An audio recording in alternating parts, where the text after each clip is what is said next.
We're always told that getting wealthy is all about the numbers, right? It's about spreadsheets and budgets and analyzing the market. But what if the single biggest thing determining your financial success isn't in your bank account, but actually inside your own head? I mean, why is it so hard? It's a question I'm sure a lot of you have asked. We know what we're supposed to do: save more, spend less, invest for the future.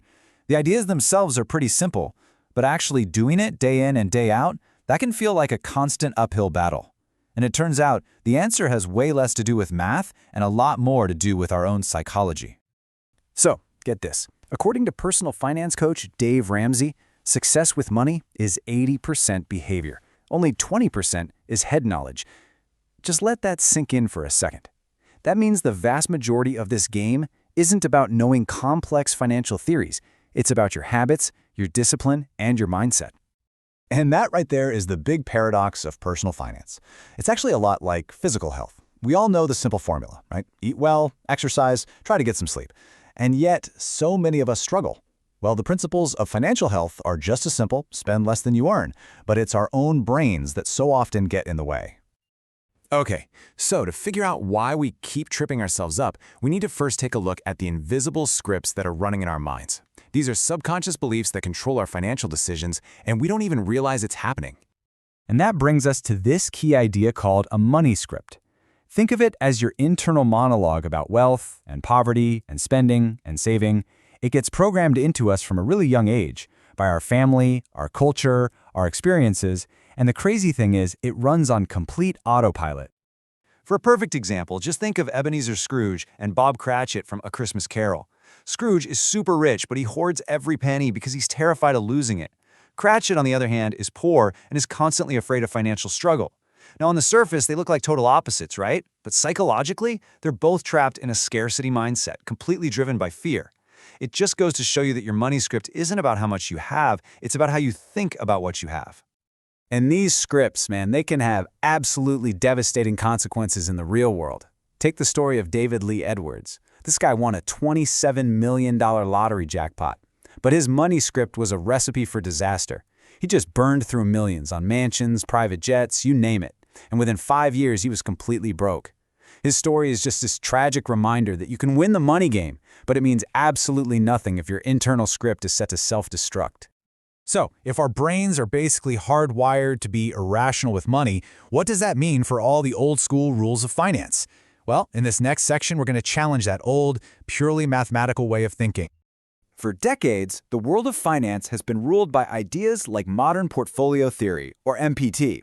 It's a fancy term for a pretty simple idea, that you can build the perfect investment portfolio by balancing risk and reward. But the whole thing is built on one massive and, frankly, flawed assumption, that we, the investors, always act rationally. But are we always rational? Let's do a quick test. MPT would assume every single person here would choose the stock because, duh, it has a higher expected return. But we all know that's not what happens in the real world. People buy lottery tickets all the time. They're not chasing a probability, they're chasing a feeling, a dream. And this one simple example just blows a huge hole in the gap between financial theory and human reality. You know, relying only on these kinds of financial models is like trying to drive a car by staring exclusively at the dashboard.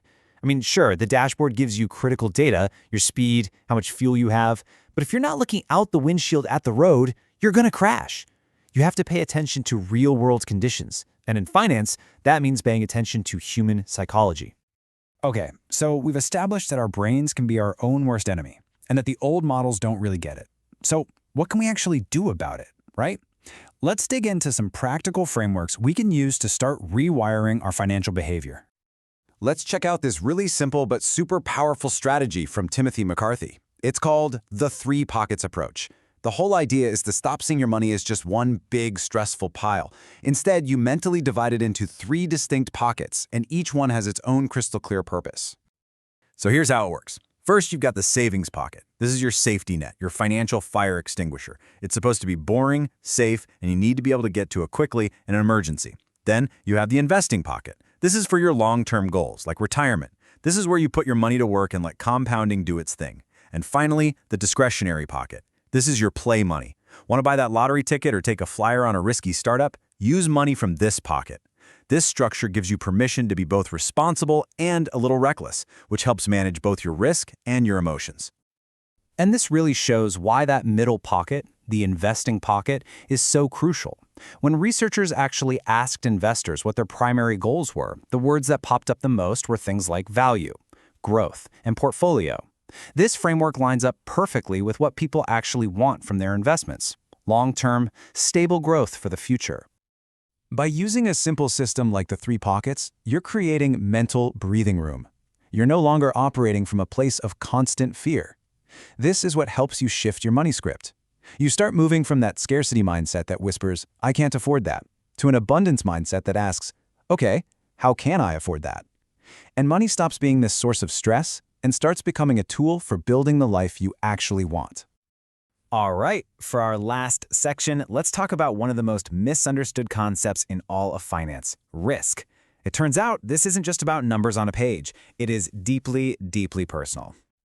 Traditional finance loves to boil risk down to a single, neat little number, a score that's supposed to tell you exactly how risky an investment is. But that is just a massive oversimplification. Real life is messy and way more complex than that, and so is the nature of financial risk. And here's the key idea you have to get. Risk is subjective. What feels incredibly risky to one person might feel like a totally sound investment to someone else. It's shaped by our experiences, our goals, and our unique psychological makeup. It's not just about the math, it's about who you are. I mean, just think about it for a second.